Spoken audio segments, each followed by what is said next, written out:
So, hello everyone. Quick mic check. Can you guys hear me on all of the channels before I dive into it, like last time when I was muted?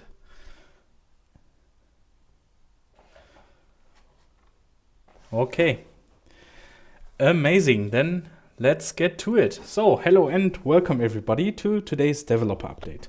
I'm pleased to share the upcoming updates to the Empire family with you today. Our teams have been quite hard at work over the last couple of weeks to bring you this series of updates, and we really hope you will enjoy them. So without further ado, let's dive right into it. First up, let's talk about what exactly is the new Era of Might and Mind. It's a series of updates that we are going to release in the following weeks that will expand on 11 buildings that are currently within the game already. It will introduce 5 new buildings, 2 new crafting loops, 4 brand new attack-only units, a bunch of quality of life improvements, reward pool updates to outdated events, and much more. All of this will be released over the next 3 months, split into 4 releases. The first release will happen next week already, followed by release number 2 in May and release 3 and 4 in June and July, respectively. So let's dive right into release number 1. All of the new buildings, units, and building extensions are linked to new skills within the Hall of Legends. Researching these skills will cost a new currency called Imperial Ducats. You will be able to obtain this valuable currency by playing events and opening mystery boxes. Please note that this currency is capped at 2,000, so make sure you keep spending that currency wisely. Building and upgrading the new extensions and buildings is also going to require 2 new currencies. One of them is called Dragon Scale Tiles. It can be acquired through a new crafting loop within a new building called the Dragon Horde.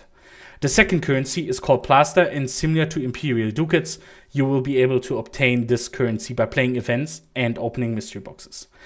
Now let's dive into the real details of Release 1. First up is the Keep extension. The maximum level will be increased to level 8. You can improve the level of your keep once you completed the skill research Taking Wing within the Hall of Legends. Upgrading it will require construction upgrade tokens, and once at level 8, it will improve your public order, your storage capacities, and on top of that, your courtyard capacities. Next up is a new building called the Dragon Horde. This building has a total of 5 levels and is available once you completed the skill research Dragon's Tribute. Building level 1 of the building requires construction and upgrade tokens, while upgrading it will require dragon scale tiles and plaster. With each upgrade, the public order and the crafting output of the building will improve. You heard it right, crafting output. This building will give you access to a new crafting loop that will allow you to craft dragon scale tiles from construction and upgrade tokens. To help with the crafting processes of Dragon Scale Tiles, we are also extending on the Research Tower. The new maximum level will be 6. It is available after you completed the skill research Era of Mind within the Hall of Legends. Similar to the Dragon Horde, upgrading will require Dragon Scale Tiles and Plaster. Once you upgrade it to the new level, public order and the research speed will be increased. Furthermore, you will also gain access to a series of new researches that will improve the crafting processes within the Dragon Horde. Now, let's move to the last building extension of Release 1, the Tavern. We are going to raise the new maximum level to 10, and the extra levels are available after completing the Finer Vintage skill research within the Hall of Legends. Upgrading the building will require, once again, dragon scale tiles and plaster, and you can expect an increased spy count of up to 21 per building and a significant public order boost. This is all for the buildings extensions, but there is more to Release 1. As mentioned, there's 3 new currencies, of which you can obtain 2 by playing events.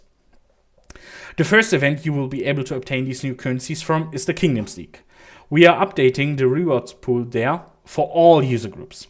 If you are over level 600, you can expect Imperial Ducats available up until rank 100 for the event end rewards.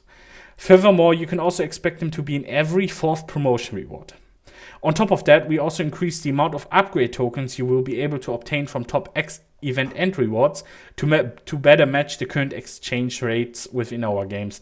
And lastly, as a small cleanup, we are going to remove the decorations and the castle passage token from the reward pool. If you are below level 600, you will now be able to obtain plenty of skeets to prepare for Hall of Legends 6 and 7.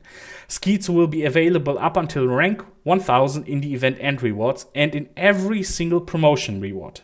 A similar cleanup like we did with the reward pool update for everyone above level 600 will happen for everyone below 600. So therefore decorations and castles passage tokens are going to be removed. That's everything for the Kingdom Seek, but not for the reward pools. Next up is a reward pool that you all have been waiting for probably a couple of years, which is Barrymont Kingdom. For level 70 and above, we will increase the total amount of silver coins you can obtain by 80%. You can also expect powerful Gen 2 Relic Castellan equipment and improved decorations within the point threshold rewards. Imperial Ducats and Plaster are going to be available in both point threshold rewards and in the top X rewards. For everyone below 70, a plethora of silver coins will be available in the point threshold rewards and improved decorations in the top X rewards. Definitely quite a big improvement to the Barrymont Kingdom reward pool, and we hope you will enjoy it. And now to the last part of Release 1.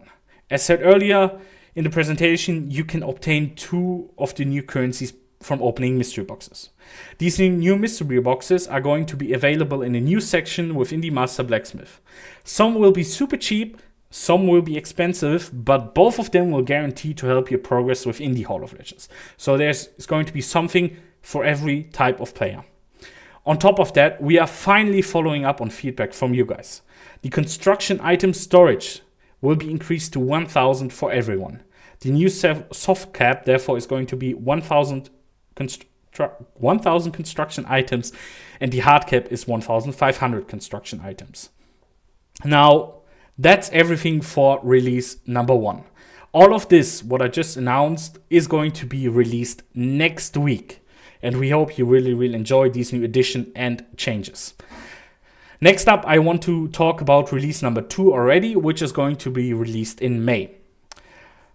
The first part of release number 2 is a new building called the Reinforced Vault. It has 10 levels in total and is available after completing the skill research Safekeeping. Similar to the other new buildings, building and upgrading this new building will require Plaster and Dragon Scale tiles. Each upgrade of this building will significantly increase equipment and gem storage capacities, and on top of that, the personal and alliance courtyard limits. Next up is then a mix of a building extension and a quality of life improvement. We are going to allow you to build new versions of the refinery in Toolsmith in your ice, sand, and fire castles after you research the skills Refined Way of Life for All and Tools of Mass Destruction for All within the Hall of Legends. Building and upgrading these new versions will require Plaster and Dragon Scale tiles. With Release 2, we are not only giving you the option to research and build these buildings in other kingdoms, but we are also going to improve the user interface for the Toolsmith, Refinery, and Dragon Horde significantly, making crafting a much easier process and saving you loads and loads of clicks or taps. That's already everything for release number 2, but there's still release 3 and 4, which are going to follow in June and July. So what can you expect from these releases exactly? In release 3 and 4, we are going to introduce 3 new buildings, 6 more building extensions, 1 new crafting loop, 4 brand new tech units, of which you just saw 2 draft versions of. So get excited, further quality of life improvements, and much more. So stay tuned for that. And then obviously in the coming weeks, you can expect a series of teasers on our social media channels regarding release 3 and 4. And yeah, that's everything. So thank you very much for joining us today, and we sincerely hope you will enjoy the fantastic new additions and changes coming your way. Keep an eye on our social media channels, Discord, Community Hub, and everything for teasers and further announcements. Thank you guys so much, and see you around.